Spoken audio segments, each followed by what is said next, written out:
Welcome to this week's look at the state of the New York City real estate market. We're going to be covering all the different market sectors, from the luxury market to the Manhattan market to the Brooklyn market. Then I'm going to wrap it up, give you my thoughts at the end, and my recommendations for best strategies. If you are an active buyer or seller, you're definitely going to want to stick around for that.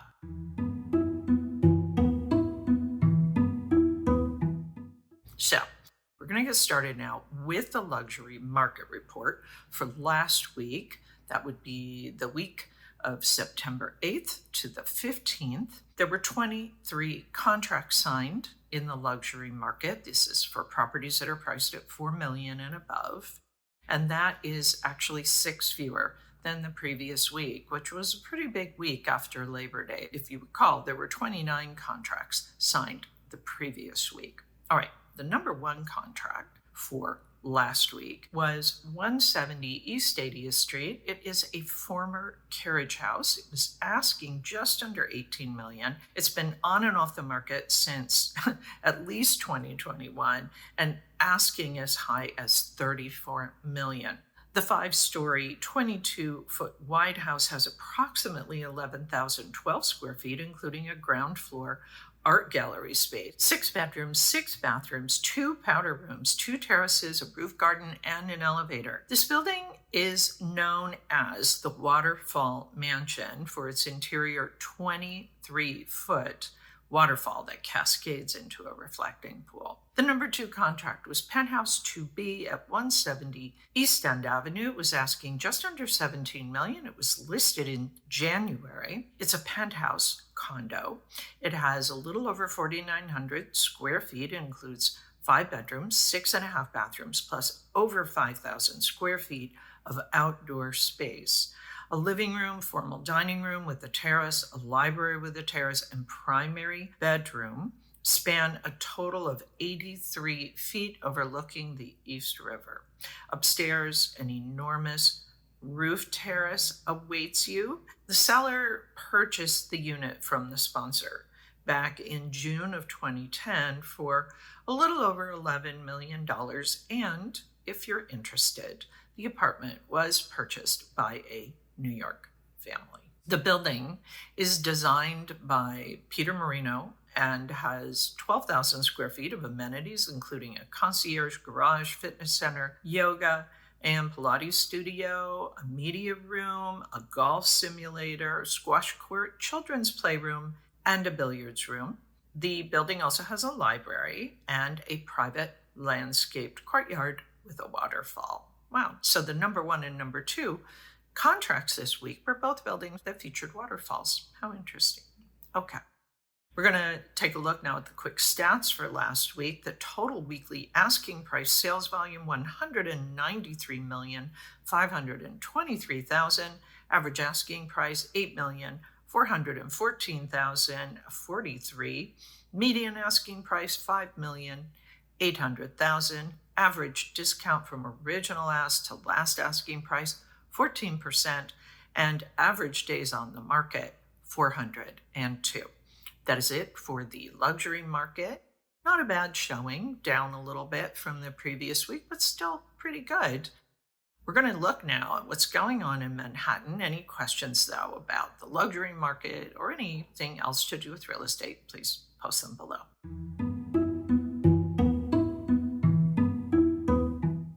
So while the supply in Manhattan is rising slowly, we did see last week a little bit of a pullback, down 12% from the previous week. 490 properties came on the market. Contracts signed jumped almost 14%, 167. The off-market properties dropped also about 13%, 144. The supply for the month, as I said, is up. We are seeing new inventory coming on the market, up almost 44%. 1,369 properties came on the market last month, and 710 contracts were signed. That is down a little bit, down a little over 23%, and the off-market properties also dropped almost 25%, 590. Again, not surprising. We're not expecting to see a lot of off-market activity increasing because people are looking to the fall to be a good time for them to sell. The market pulse reading keeps us in this very neutral place. If anything, we're kind of just going sideways in Manhattan. Liquidity pace chart 710. Contracts signed over the last 30 days. Again, kind of neutral. However, we're seeing a bit of a decline, likely because we're just getting underway from a pretty pokey August summer market. Okay, just want to talk a little bit about this chart, this Manhattan year-over-year change in supply and demand. We can see that if you kind of compare year to year, that there are changes in the markets that the buyers are favoring, or let's call that saying not favoring. The Upper East Side, the Upper West Side are definitely seeing firming demand, and downtown, which has been the recent powerhouse, seeing kind of lagging demand versus last year. Okay, that's it for Manhattan. Any questions, post them below. As I say, I am never too busy for your real estate questions, puzzles, problems. We're going to take a look now at what is happening in Brooklyn.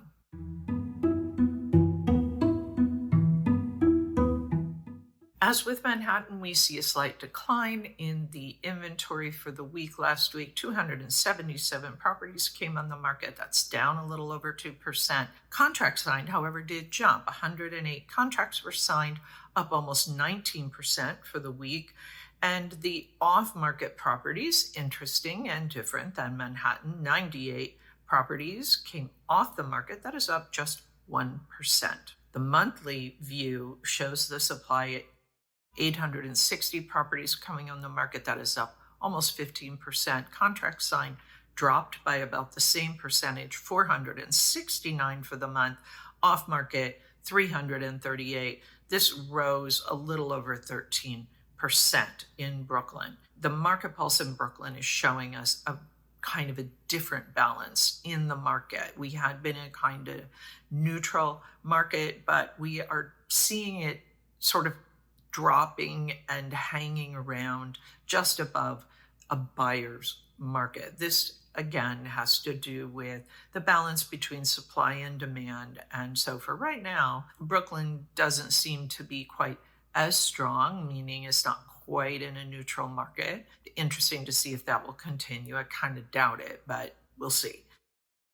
469 properties went into contract over the last 30 days. Again, we're kind of dropping a bit out of this neutral territory. If we look at the Brooklyn year-over-year change in supply and demand, we see the brownstone neighborhoods seeing a firming of demand, and these kind of hipper neighborhoods that we have seen previously, like kind of going gangbusters, is a bit lagging versus last year. Okay, I think we can leave it there for Brooklyn. I'm going to give you my thoughts now.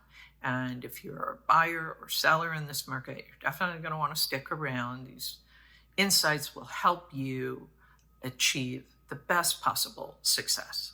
So in the luxury market, we saw 23 contracts signed at $4 million and above. That is down 6 from the previous week. 7 of these contracts were in the trophy category, so properties that were priced at $10 million and above.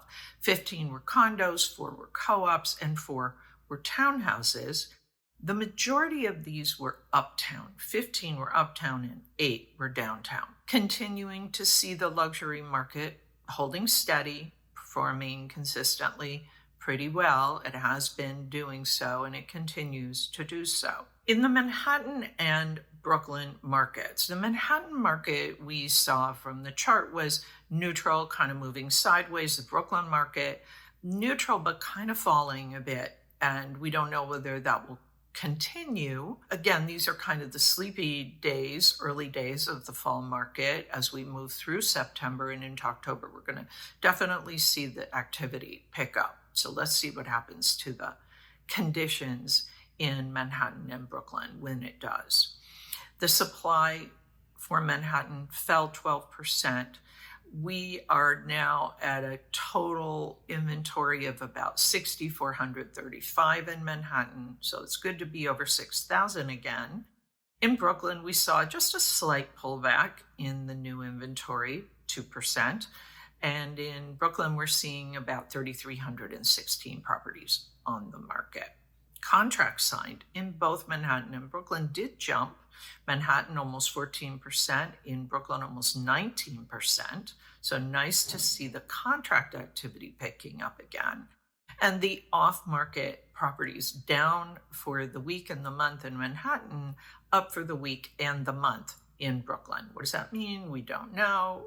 Maybe people in Brooklyn, it's just random. We don't know, but could be that, they're not getting the prices they want, so they're pulling their properties off the market for now. As I said, when I shared that chart with you about this supply versus demand year over year, Manhattan looks like Upper East Side, Upper West Side are seeing firming demand. Downtown is lagging.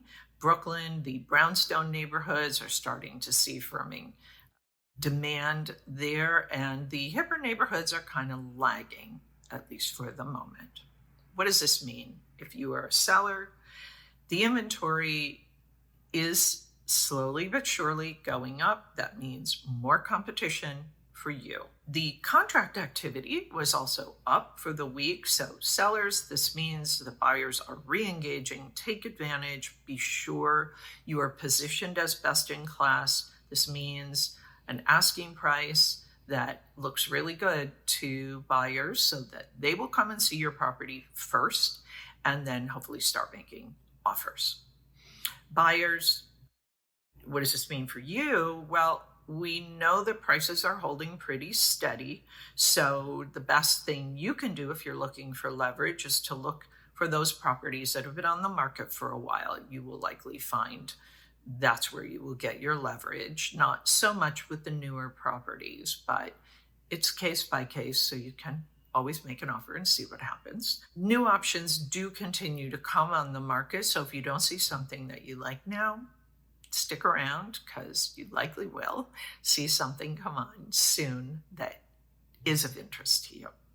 Okay, that is it for this week's look at the state of the New York City real estate market. Any questions at all, please post them below or reach out to me at Sotheby's. As I've said many times, I am never too busy for your real estate questions, puzzles, problems. Really doesn't matter the size. It doesn't matter the price point.